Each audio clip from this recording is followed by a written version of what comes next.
Going to talk about a very important topic today, which is the science behind reinventing what we call physical body. The science behind reinventing the body. G. Shaw says he can see me. Can anyone else see me and hear me? Anthony says hi, so I guess you are.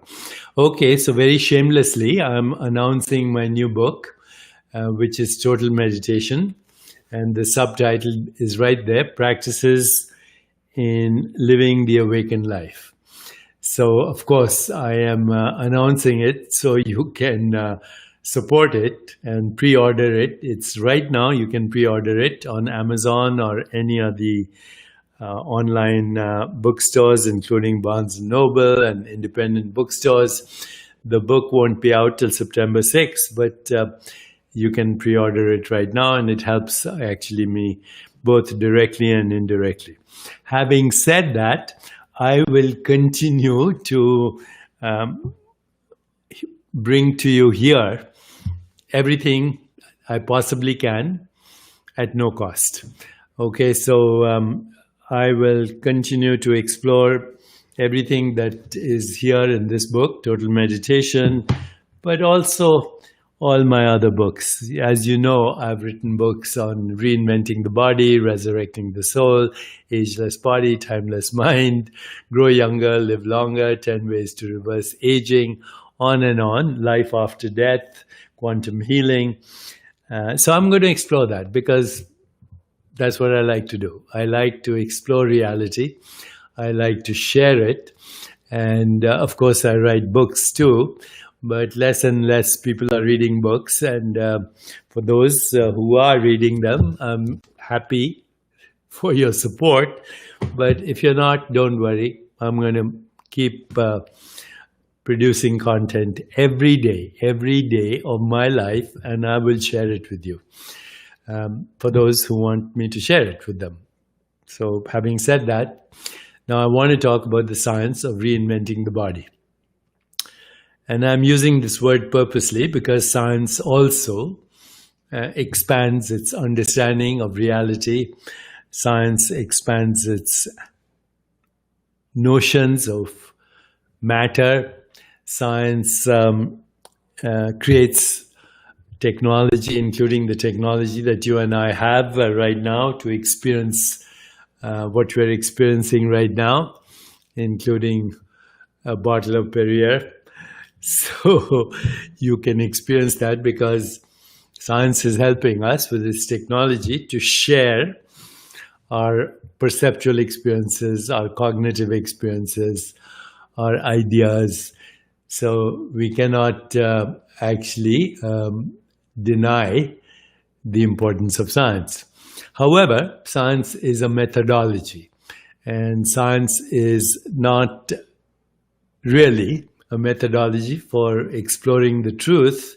Science is the methodology for exploring our models of what we think the truth is.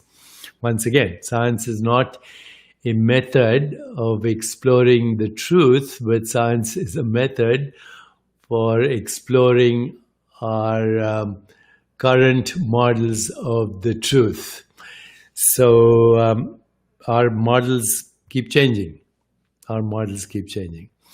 Current science, or I won't even say current science, I'll say mainstream science is based on, or most of mainstream science is based on the assumption that matter, a physical substance called matter, is the ontological primitive of the universe, which means matter is fundamental reality. And based on this, of course, we look at the human body also as material.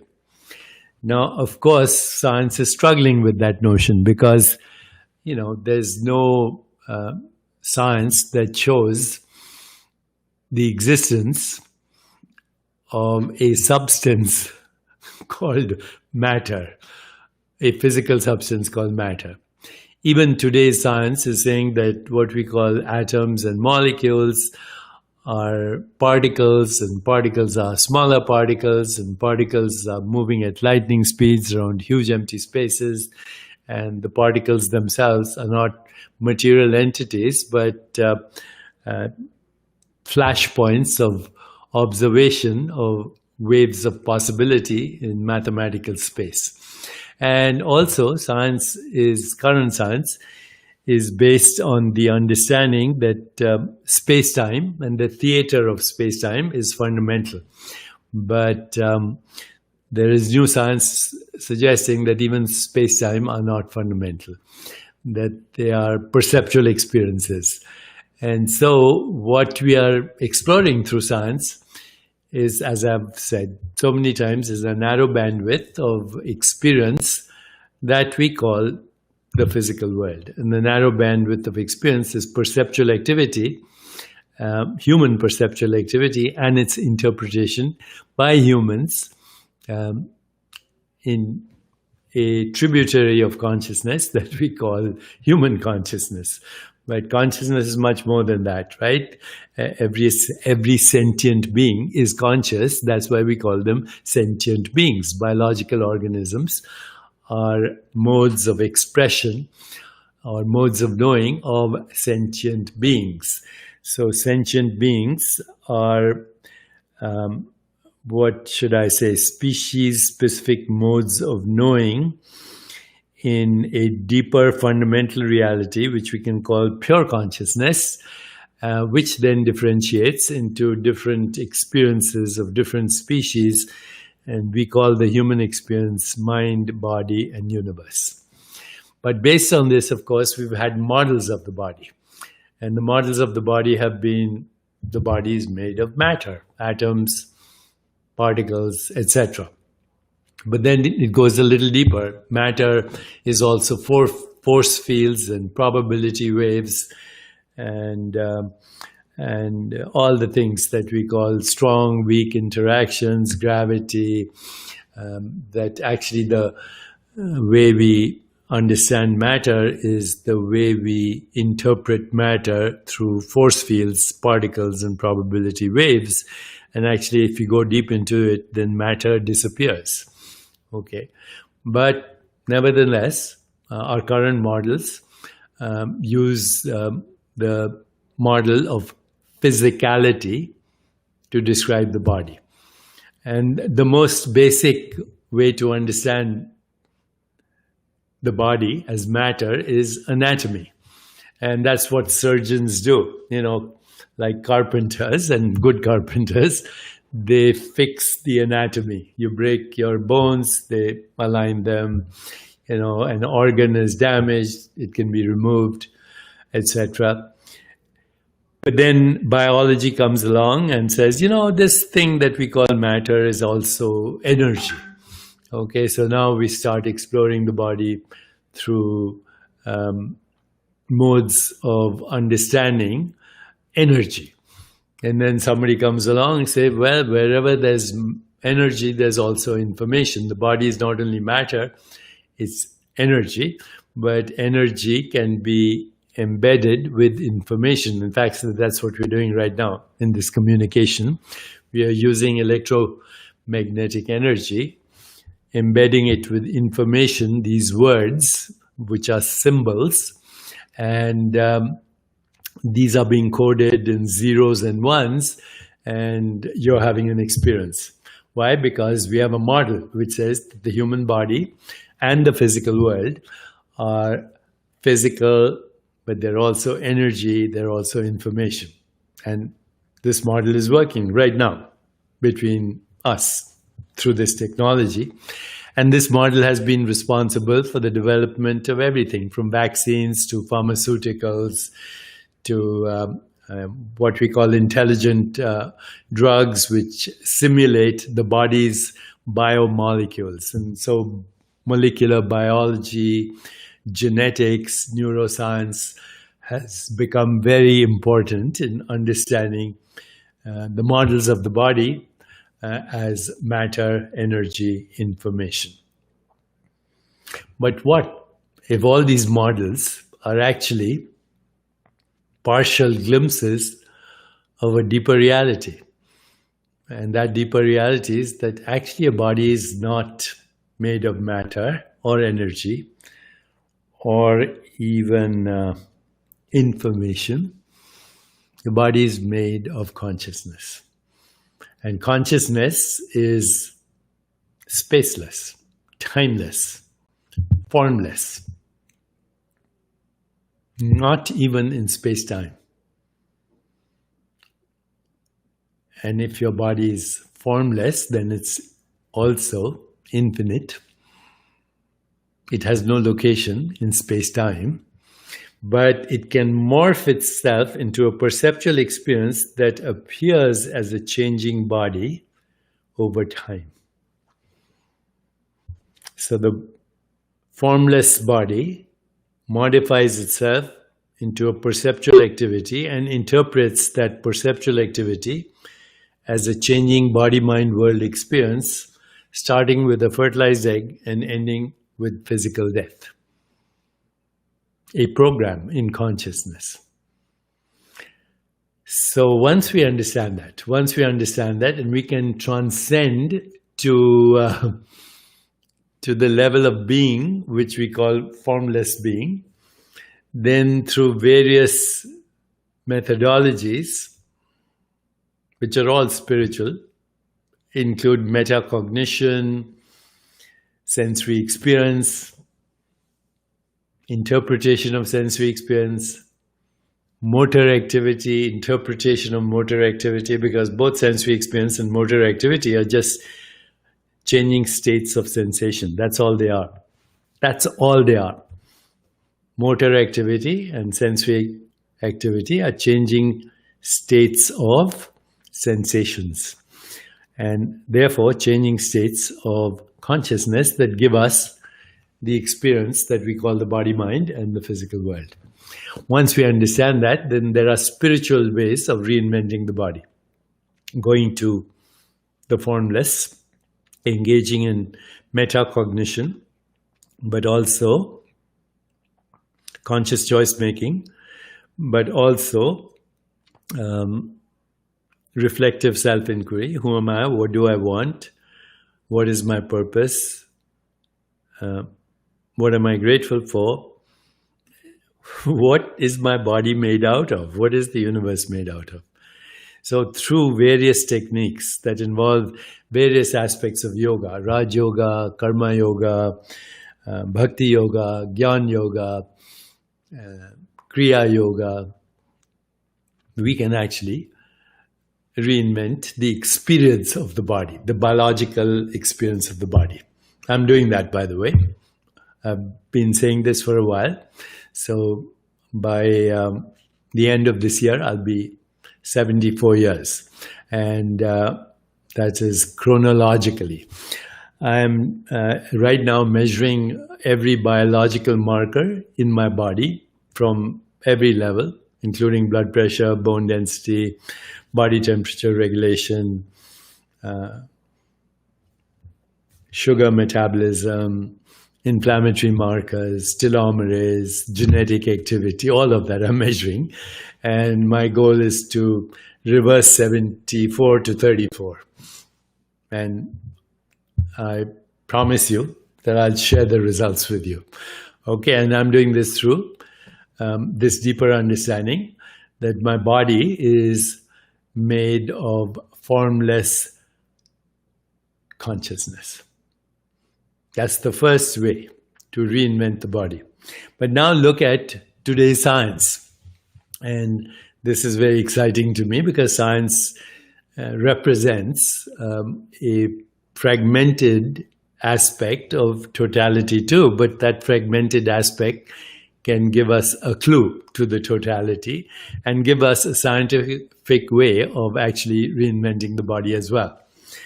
So our current science is that 25,000 genes are human genes in your body that originally created the body that you now have.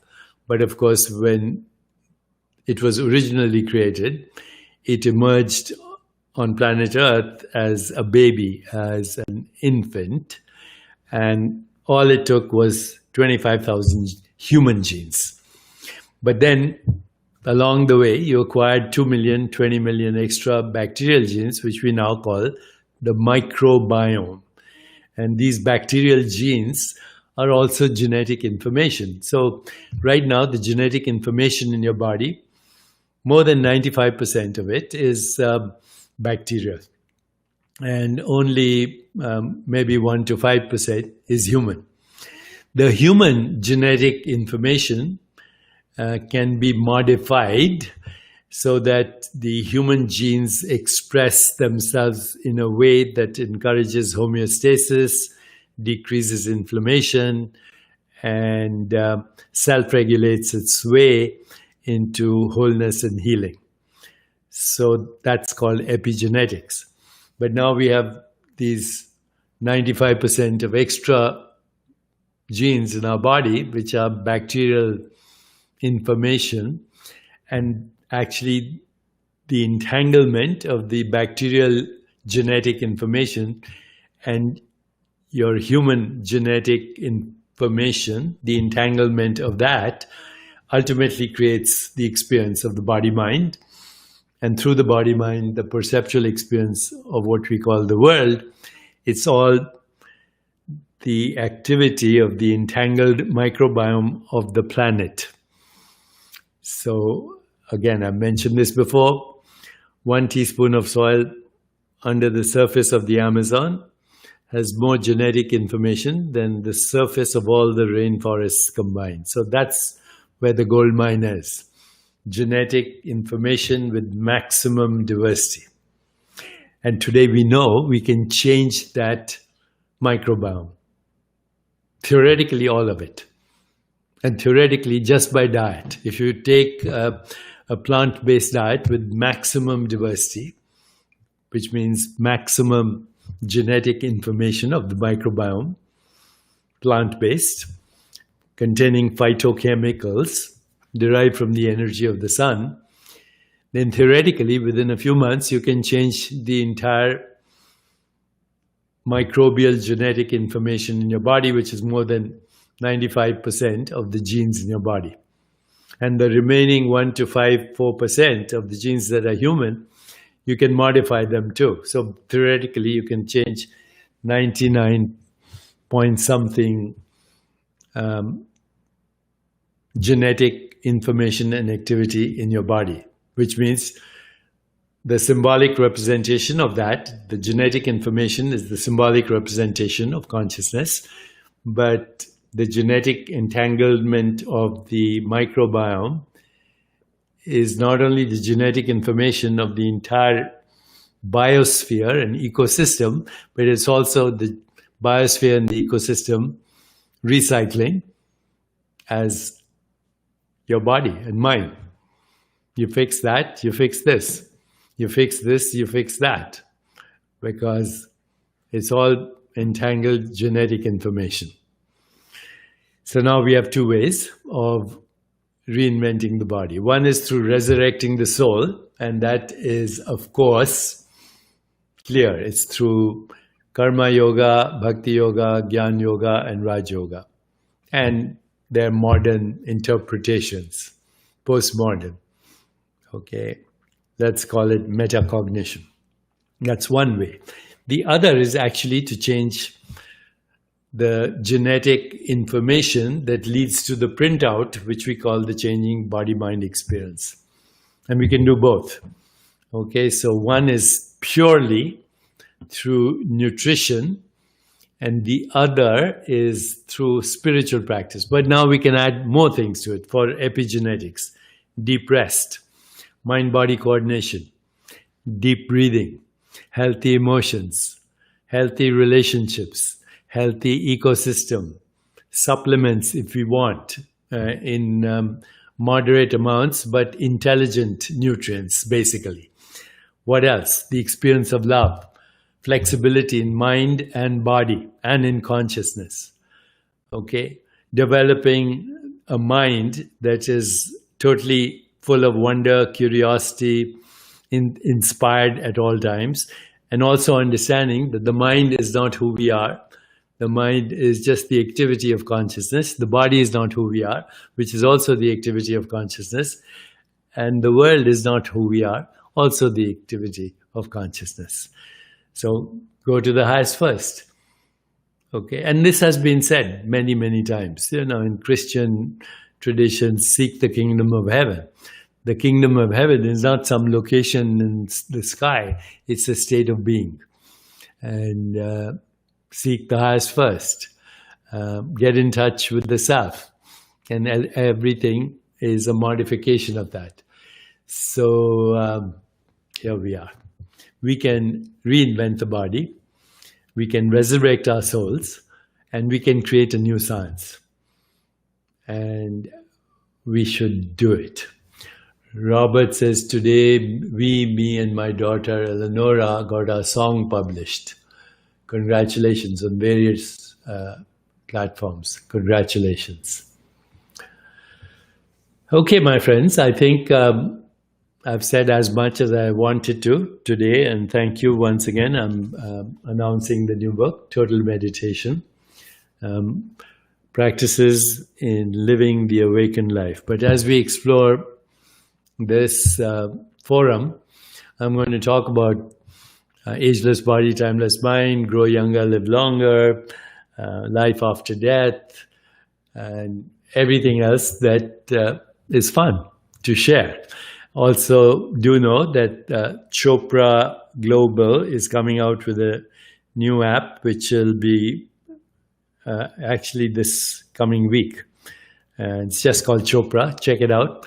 There's a PBS program on being metahuman, and also we'll talk about total meditation, and of course then a virtual book tour that I will be doing online as well. So lots of fun in the next few weeks, but I'm going to seriously focus also on this idea, Kaya Kalpa. Kaya Kalpa is the science of age reversal, reinventing the body, and resurrecting the soul. And if you are interested, then we will share together. Okay? In the meanwhile, keep your feet on the ground, keep reaching for the stars, and tread lightly. The reason angels can fly is not because they have wings, but because they don't take themselves seriously. Okay, my friends, thank you so much, and I'll be with you again very soon.